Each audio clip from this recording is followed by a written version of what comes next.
Hey guys, welcome to Tone Bros. My name's Casey. And I'm Colin. We're going to get started with our current topic of the day, which has to do with the new Chase Bliss Brothers AM. Brothers AM. Yep. Analogman and Chase Bliss collaboration. Yep. It's essentially a King of Tone, one of these guys, but it's also got a Beano boost in it. It's a treble booster. It's not specifically. Yeah, it's not specifically Beano boost, I guess. I should be clear on that. Right. So it's got two sides to it.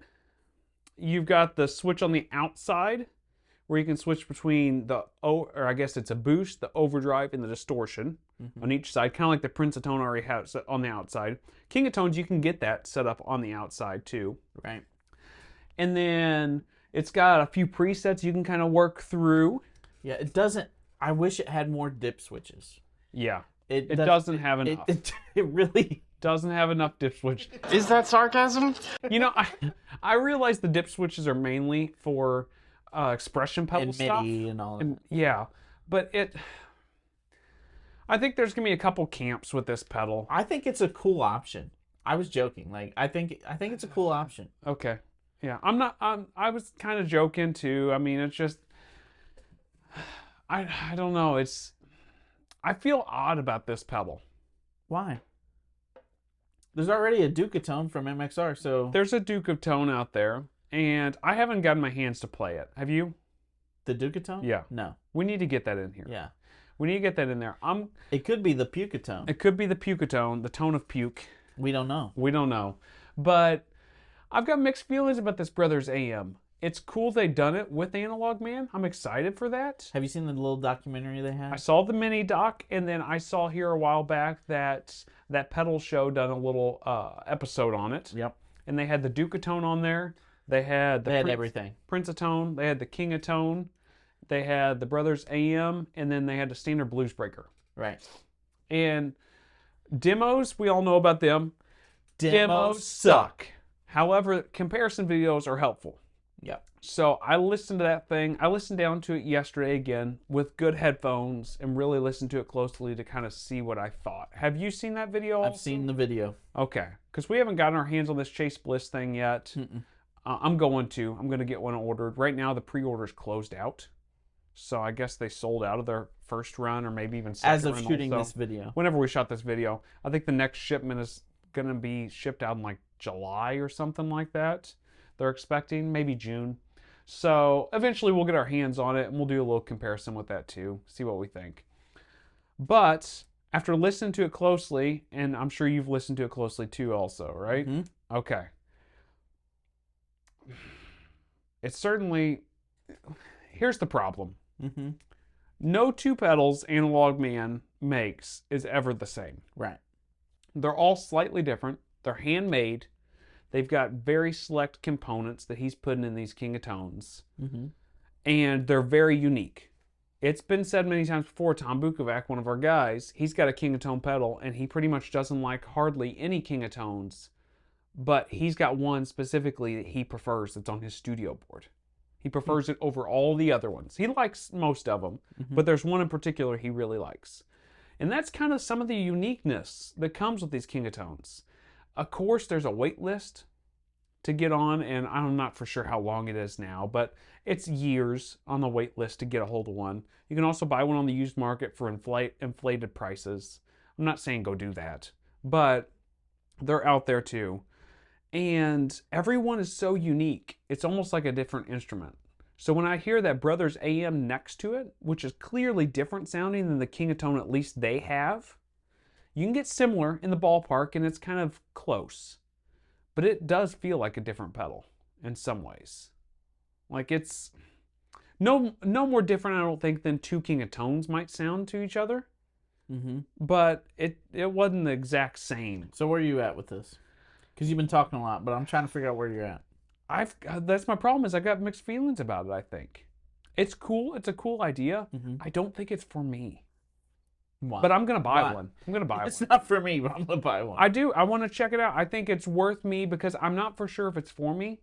Chase Bliss stuff is always a little daunting to me. Every time I look at all the dip switches, it's a little bit much. I don't use MIDI presets, so that kind of falls at the wayside for me.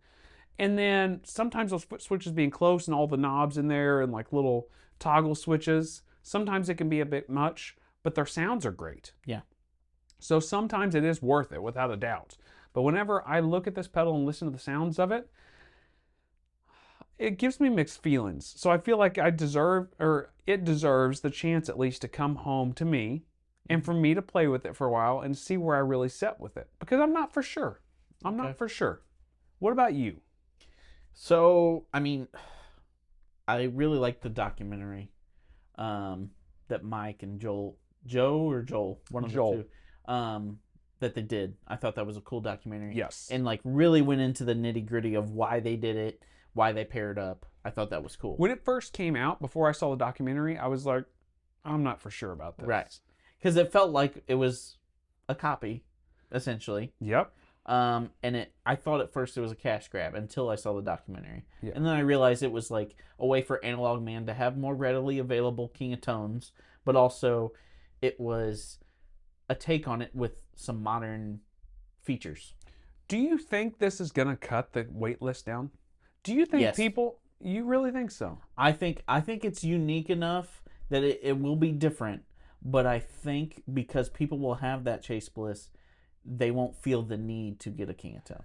Do you think that it will do so? Do you think the Ducatone cut down the wait list at all? Because I don't. No, I don't think it did at all. I don't think it did either. I don't think it did at all. And I'm not for sure this Brothers AM will. Maybe a little bit. I think a little bit. So, based on sound samples and demos, and yeah, you know how we feel. To me, this is more of a leap from the Prince of Tone style sound than it is the King of Tone. Yeah. And they say the Prince of Tone is just one side of the King of Tone. But there's a difference. There's a difference whenever you listen to it, whenever you play it. And then it's made in Japan. It's made with really high quality parts, but it's not made the exact same. Right. I don't want to get into the mojo of the mojo. Mr. Powers? My mojo. Into like all these special types of parts are, magical fairy dust and all this stuff. I don't want to say that. But let me tell you something. There's a difference. These like surface mount parts versus some of these other, and I saw the inside of this Chase Bliss pedal. He's been sniffing the glue, guys. I've been sniffing the glue. I've been sniffing the transistors. And Chase Bliss did put some nice like caps and resistors, and you can tell that they really went full out for this. Because you can see, screenshots of the inside internals of this Brothers AM. But there's something different to what Analogman does with this pedal. Mm-hmm. I think they are in a similar vein, but truly I feel like the Brothers has so much flexibility, especially with that treble booster in it. Man, it's hard to pass up on this one. I think it's hard to pass up. That's, again, why I said I'm going to get a hold of one. And I want to get one in here and have us check it out and see what we really think. We've got a couple King of Tones now. And I think it will be interesting because we've got hot and we've got standard editions. It'll be interesting sticking them next to there and seeing what we think. Because the King of Tones we have are different. Mm-hmm. Like, they definitely sound different. Right. We prefer the boost on your King of Tone more than the boost on mine. And we prefer my overdrive's right side more than your right side. Right. And even though they're the same pedal, they're definitely different. They are different. So I'm not for sure this Brothers AM is going to differ that much from what a standard King of Tone from one to the other is going to differ. But there definitely was a sound difference from what I could tell. So to me, it wasn't like when the note was already established, it was the very front of the note. The front of the note, yeah. And I felt like just the compression. Right. The compression aspect felt very different. It sounded and granted, very different. That's a video, so yeah, you can't trust it. And I think at the end, Mick was talking about how he liked the Brothers AM #1 and the Ducatone #2. Yeah, which is really interesting to me. Mm-hmm. I think Dan was still into the King of Tone, was his favorite of the bunch. You also got to remember Mick is more into a Tube Screamer Klon style thing too. So The mids in the Ducatone felt very different. It felt like the mids were in a very different position from what they are on the King of Tone that they had there. Right. Anyway. Right. So it's going to be interesting seeing what happens. They're going to sell out. I think Chase Bliss has got a certain audience. It doesn't matter what they put out. They're going to buy the pedal. Whenever that Moody came out, whenever the Loopy or whatever that was Just called. Mood. The Mood. Okay. You know what I'm saying. Was it Loopy and Mood? I don't know. All I know is the tonal recall is all I cared about. Yeah. Before this. Right. They had an EQ one that was really cool. Oh, yeah. But there's a crowd out there for the Chase Bliss stuff that it doesn't matter what they put out, they're going to buy it. Mm-hmm. All of those people have bought it, in my opinion. I think they've all jumped on the bandwagon. There's a small, very small, less than 5% probably, amount of people that were on the King of Tone wait list that are going to buy this instead and not buy a King of Tone. I agree with that. But I think that's kind of where it ends. I also think, and maybe I'm wrong for saying this, I think people are on the wait list just to flip them. I think some people are. Which is terrible, because that makes it harder to get for other people who actually want the pedal. I think, yeah, I mean, how many times has this King of Tone lived on our boards? You know, many times. Mm-hmm. And I think there is some people that are on the list just to flip them. But you just got to hope that there's better people out there, and most of them are not. Right. You know, I don't know. All I know is that the brothers and Chase Bliss pairing up with Analogman, I thought it was an awesome idea. I think it's a cool pedal. Do I think it's going to beat my King of Tone on my board? I'm not so sure about that. If you didn't have your King of Tone, oh, I would get it in a heartbeat. What do? It's $400. What do you use King of Tone go for now, even secondhand market? $700-800? At least. So you can buy 2 of these for the price of that. Yeah. And you get a treble booster. Yeah.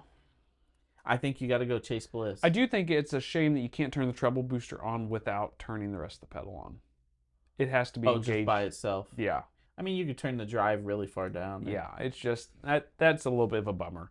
But I think if I didn't own a King of Tone, I would probably be more interested in this. Right.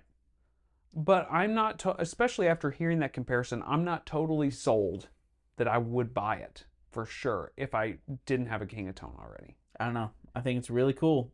The idea of a momentary switch, like with that treble booster, is really cool.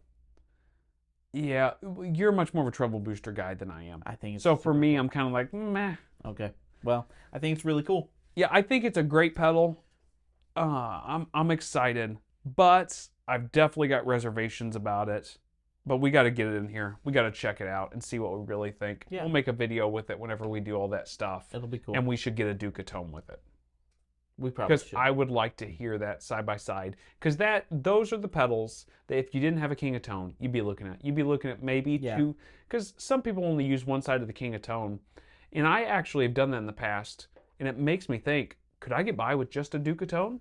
Could I get by with just a Prince of Tone? Because it would save a little bit of space. And I don't know. It's interesting. But we'll have to see what happens with it for sure. Mm-hmm. So I think it's awesome.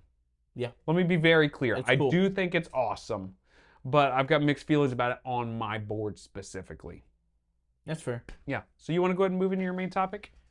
So this is not my main topic. This is your main topic. Oh, my main topic. I'm sorry about that. Let's go ahead and move into my main topic. So I wanted to ask you what signature guitars should be. So there are a couple types of signature guitars out there. There are the signature guitars like a Slash signature Les Paul. Mm-hmm. That it's pretty much just a Les Paul with his name on the end. And some pickups. And so, yeah, change of pickups. Maybe if it's a really high-end one, it's relict and it's signed by him in the back or whatever. But it's essentially a Les Paul. And then there are the signature guitars that's like the Jack White Telecaster. That's like the Brent Mason signature Telecaster. And it's radically different than anything else you can get out there in the market. Should these other guitars, how should signature guitars lie? Because whenever I think of like Slash's Les Paul, I mean, yeah, it's his signature Les Paul, but what's really that signature about it other than the pickups? What's your feelings on this? I go back and forth. The reason why is that, so I have an Eric Johnson Strat, and I've talked about it a lot on the show. It's got a lot of classic features to it. So I've got the rosewood model. So the board is kind of in a 60s vein. The guitar body is more of like a 57. The pickups are pretty moderate, except for the bridge is a little hotter.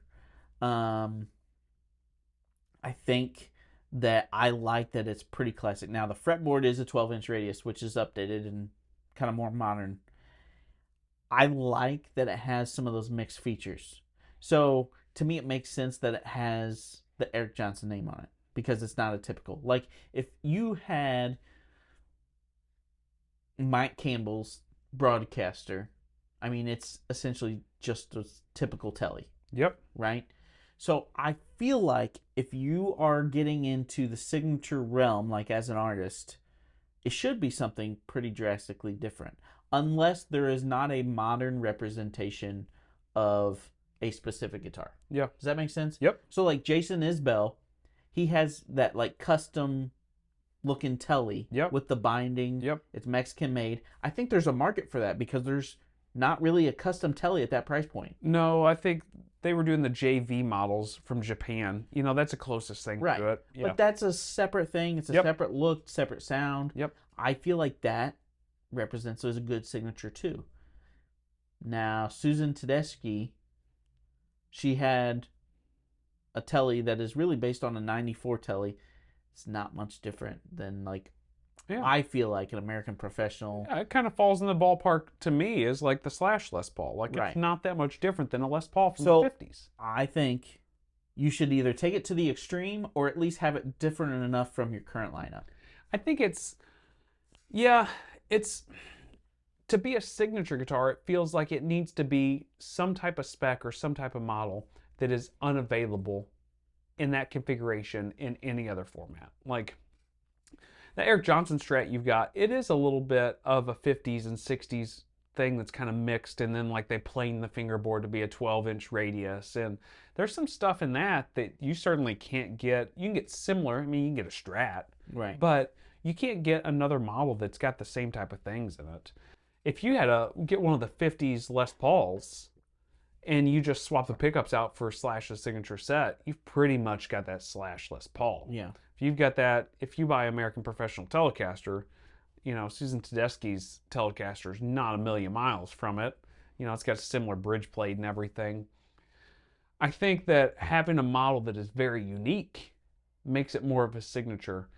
There almost needs to, it almost feels like there should be a different name for a guitar that's just,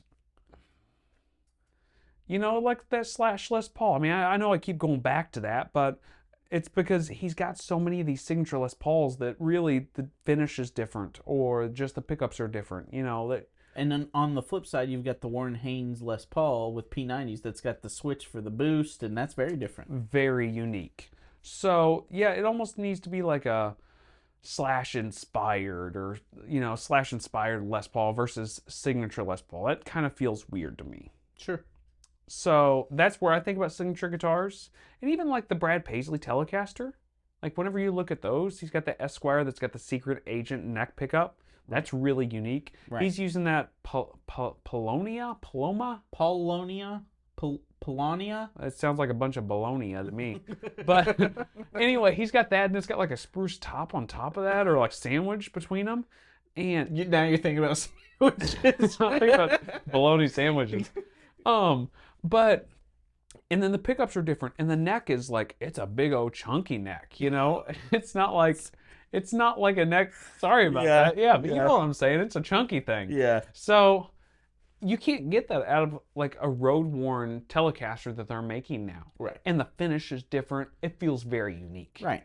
So I think that's what a signature guitar should be. It should be different from the rest of the pack. Yeah. Okay. You want to go ahead and move into your gas or pass? All right. My gas or pass. I'm doing a little bit of a throwback here because you don't see these guitars anymore. Okay. Especially not out in the wild. Zemaitis. Yeah. So I'm not talking about, they have kind of a weird shaped one that's black with a silver center. I'm not talking about that. I'm talking about, it looks like a Les Paul. with the metal plate on the front. Yeah, it's all engraved. Yep, with humbuckers. You know they're selling used right now for $1,800. Well, some of them are. Some of them are really expensive. I know some are vintage like ones. 25, $3,000, whatever. Yeah. But I found one on Reverb for like $1,800. Yeah, that's great. And like I just think of Black Crows. Yeah, I do too. Those guitars are so cool. I've never played one of those guitars, the Zemaitis guitars. They look amazing, clearly. Beautiful guitars. And they're supposed to sound great too. So these things have always been a gas for me. And I'm going to leave it at a gas today because I think they're unique sounding, certainly unique looking. Right. And from what I understand, they're pretty inspiring to play. There's something completely different. They're not quite a Les Paul. No. That they've got like a telly-shaped one, and that's not like a Telecaster. It's something completely different. Right. And yeah, I need to look into the history behind these a little bit more because I know there's some of them out there that sell for like 20 or 40 grand. I mean, depending on what you're looking at. Yeah. And I'm not up on my history for these guitars, and I think it's something I probably should look into more. Because I do think of Black Crows. I think of those guys, and they just look amazing. They look like rock and roll. They do. Whenever you think of rock and roll guitars, and you see that, you're like, yeah, absolutely, that's a rock and roll guitar. So it's a gas for me. What about you? For the price point, looking around $2,000, and that's, I mean, like I said, talk about a guitar that you would pick up and be inspired by. Yes. I think it's a gas for me too.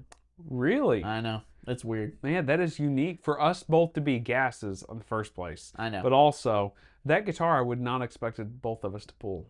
Yeah. Huh. There you go. Well, let's move to my gas or pass. All right. So my gas or pass today is talk about the Arion Stereo Chorus. Yeah, the piece of plastic. The piece of plastic. Some people call it a piece of plastic. And these have been modded a bunch in the past where they stick true bypass switches in it where that's not an issue, or they rehouse them. Mike Landau is famous for using it for a rotary sound, Right. where he cranks up the rate and drops the depth slightly. These are very famous for that type of thing. It's an 80s and early 90s inspired pedal for sure. But you can find them for under $100. And I think it's a vibe. I think it's very unique. What's your thoughts on this pedal? No, thank you. Really? I just think the Blue Hippo does it better. Oh my gosh, okay. Way huge Blue Hippo. Now, do I think it's cool? I think it's a good sound, absolutely.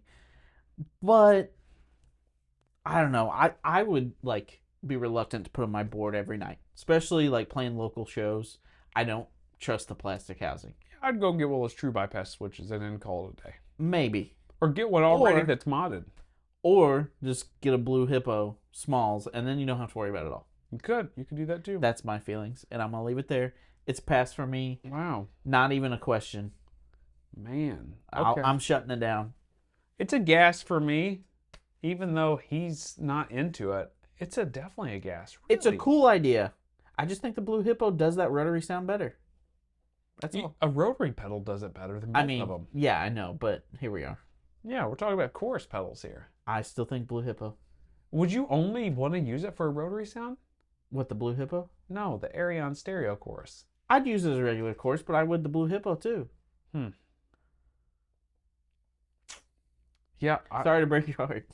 Yeah, I don't know. I don't know what to say, but that stinks because I think that would be a great pedal. It's a shame I bought that for you for Pedal Miss? for Pedal Mist. Well, it's a little early, and you can just take it back, so you can sell it. All right. Well, let's go ahead and get ready for our main topic real quick. Yep.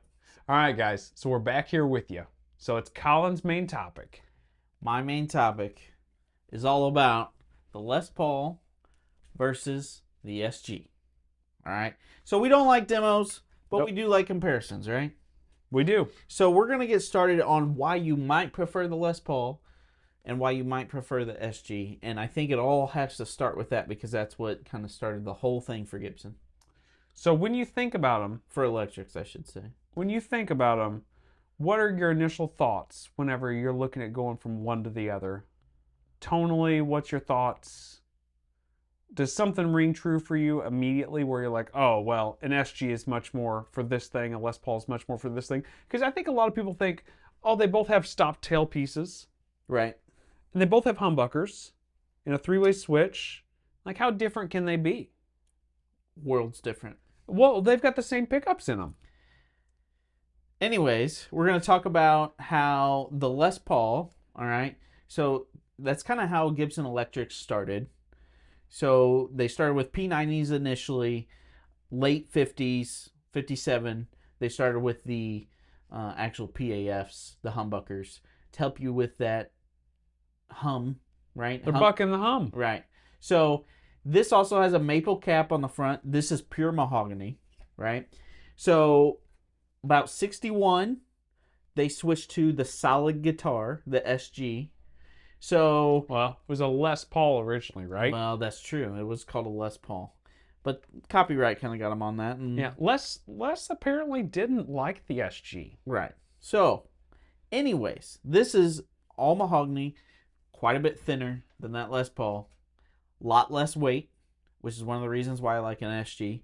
But also, the maple cap does something different to that this pure mahogany does to the SG. So, honestly, I don't think they're as comparable as people think. To me, when I look at the Les Paul, it is a full-bodied instrument. I mean, it has lots of lows, lots of highs. To me, if you're looking at like the EQ structure, I would say that is more scooped and this is more mid-focused. Yeah. For the styles of music that I play and for my band situation, the SG just makes more sense for me. Yeah, I would definitely give the SG more mid-focus. I might call the Les Paul more flat and more just broad. It's got more of everything. Okay. I don't know if I would call it more scooped necessarily, but I would definitely say it's more of everything. Way more bottom end, definitely, like you said, full-bodied. Mm-hmm. You know, if I'd be looking at an SG, it's even going to change like my pedals I'm thinking about. It's going to change lots of things. Right. So we can get into some sound stuff and kind of compare what we think there. How are you wanting to go about this? Do you have a plan? So, Or are we just making it up on the fly? I mean, that's kind of what we do here. I like it. But I think when you start with the Les Paul, start with some clean sound samples. We'll do some clean sound samples with this SG. And we're just going to play them separately. We're not going to switch guitars. It's honestly just kind of so you get a feel of the guitars. And then we'll add, we got a King of Tone here on the floor. And we'll put that in the deluxe and see what you guys think. This is not to like show off our playing. This is just to give you a rough idea of what these guitars do. If you're looking for a Les Paul or an SG, hopefully it kind of helps decide what you're thinking and what you want to go with. Especially for the guys that's not been a humbucker player originally. You know, we were humbucker players that came to single coils. Right. But there's a lot of people that's in single coil camp that are looking to get to humbuckers and don't know exactly where to go. Right. I think this might be a good introduction for them. Right. So anyways, we're going to get started and we'll see you here in a bit.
know what surprises me with this? What?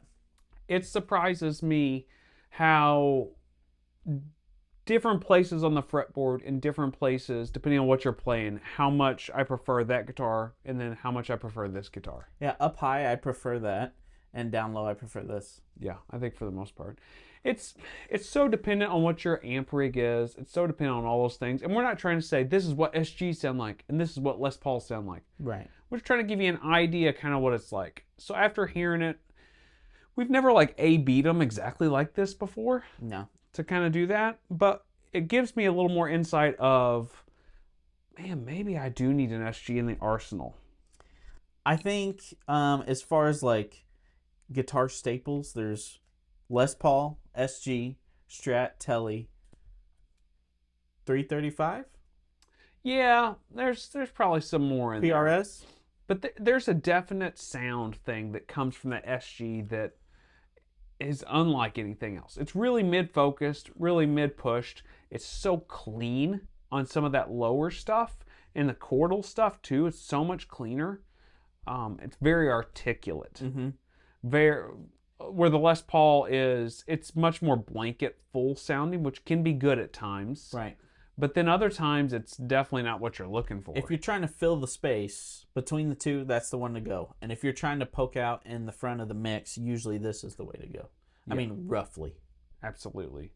Yeah, I kind of almost would say if you're in a three-piece, maybe a Les Paul would get you a little better place than maybe an SG would. But then on the same side of it, you look at some of these high-gain guys that are in three-piece bands and like heavier rock stuff. Man, they make an SG just sing beautifully through that. Right. And really it all comes down to what you're inspired by, what speaks to you. I think for me, I still love this thing. To me, it's my home, and I'd rather have this than that. Yeah, and I feel the opposite. I feel like this is home for me. It speaks to me, and I would rather have this than that. However, you know what's better than this? Both of them. So I kind of want a little piece of both of them. I can't help it. Yeah. But yeah, SG Les Paul. I tell you what, something else I noticed too, a lot of slide players are SG players. Right. And I think maybe it's that mid-focus, that very vocal mid-quality that comes from SGs that you don't necessarily get with Les Pauls. They seem, not that you can't play slide on Les Pauls. Clearly you can. Many people have done it to great effect. However, I do think that maybe slide lends itself to the SG just slightly more. I don't know. I think that's really dependent on the sound you got going on. I wouldn't. In my head. I would not justify it one way or another. I say you get better access. So yeah, I think it's, like I said, I think it's that vocal mid-range than the SG has. It's almost more of, and slide kind of brings out some of that mid-range anyway.